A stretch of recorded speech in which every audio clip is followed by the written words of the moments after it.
Praise the Lord. Welcome to L Shaddai channel. இந்த சேனலில் நம்ம ஒரு பைபிள் ஸ்டோரிஸாக பார்க்க போகிறோம். அதுக்கு முன்னாடி ஏசப்பா பற்றின ஒரு சின்ன இன்ட்ரடக்ஷன். இந்த கதையோட பேர் ஆட்டுக்குட்டியும் மெய்ப்பரும்.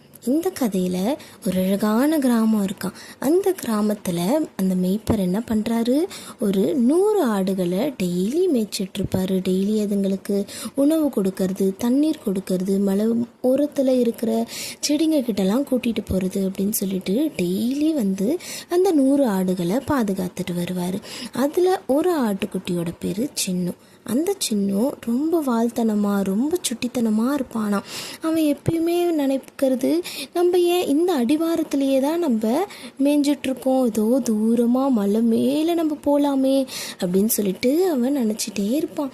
அப்போது ஒரு நாள் என்ன ஆகுது, சரி நம்ம என்ன சும்மா நினச்சிட்டே இருக்கோம், போய் தான் பார்ப்போமே என்ன தான் ஆகுது அப்படின்னு சொல்லிட்டு மேய்ப்பரை விட்டு ரொம்ப தூரமாக மலை உச்சிக்கு போயிடுறான். அங்கே போயிட்டு நல்லா அந்த செடி அது இதெல்லாம் சாப்பிட்டுட்டு நல்லா விளையாடிட்டே இருக்கும்பொழுது அவனுடைய கால் தடுக்கி என்ன ஆயிடுது, மலை உச்சியிலேருந்து கீழே விழுந்துட்டு ஒரு கும்பை பிடிச்சிட்டு தொங்கிட்டு இருக்கான். அப்போது சாயந்தரம் ஆயிடுதா. இந்த மேய்ப்பர் என்ன பண்ணுறாரு, நம்ம எல்லாம் வீட்டுக்கு போகலாம் அப்படின்னு சொல்லிட்டு எல்லா ஆட்டையும் கூட்டிகிட்டு நிற்கும் பொழுது ஒரு ஆட்டுக்குட்டியை மட்டும் காணும். யார் அந்த ஆட்டுக்குட்டி? சின்னு. மேய்ப்பர் ரொம்ப கவலையோட, அச்சோ சின்னுவை காணுமே, என்ன பண்ணுறது அப்படின்னு சொல்லிட்டு முதல்ல அந்த 99 ஆடையும் பத்திரமான ஒரு இடத்துல வச்சுட்டு இவர் சின்னு நோக்கி போகிறாரு. எங்கே போயிருப்பான் அப்படின்னு சொல்லிட்டு தேடிட்டே இருக்கும் பொழுது மலை உச்சிலேருந்து மே மே அப்படி சொல்லிட்டு ஒரு சத்தம் வருது. யார் அந்த சத்தம்? சின்னுடைய சத்தம். குடு குடு குடுன்னு மலை மேலே அவர் ஓடும் பொழுது சின்னு பார்த்தா கீழே தொங்கிட்டு இருக்கான். அச்சோ என்னாச்சு, சின்னு கீழே தொங்கிட்டு இருக்கானே, இப்போ நம்ம கீழே போனால் நம்மளும் விழுந்துருவோமே, நம்ம என்ன பண்ணுறது, இங்கே யாருமே இல்லை நம்மளை காப்பாற்றக்கூட, தனியாக தான் இருக்குமே அப்படின்னு சொல்லிட்டு, இருந்தாலும் அது நம்மளுடைய ஆட்டுக்குட்டி, நம்ம குட்டி அது அப்படின்னு சொல்லிட்டு அந்த மலையிலேருந்து என்ன பண்ணுறாரு, அவர் கீழே இறங்கி சின்ன தூக்கி விடுறாரு. சின்ன மேலே வந்துடுறான். ஆனால் இவர் என்ன பண்ணுறாரு தெரியாமல் கீழே விழுந்துடுறாரு. கீழே விழுந்து அந்த மெய்ப்பர் இறந்தே போகிறாரு.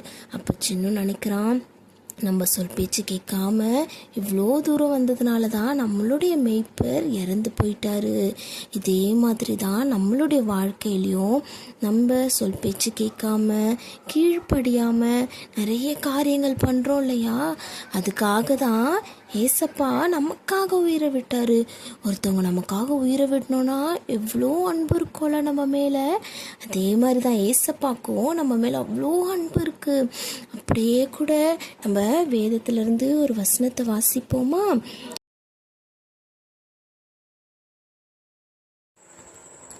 நாம் பாவிகளாய் இருக்கையில் கிறிஸ்து நமக்காக மரித்ததினாலே தேவன் நம்மேல் வைத்த தமது அன்பை விளங்க பண்ணுகிறார். ரோமர் 5:8.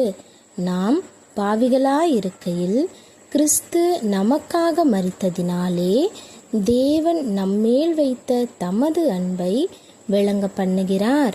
ரோமர் 5:8. இனிமே நம்ம டெய்லி ஒரு பைபிள் ஸ்டோரிஸாக பார்ப்போம்.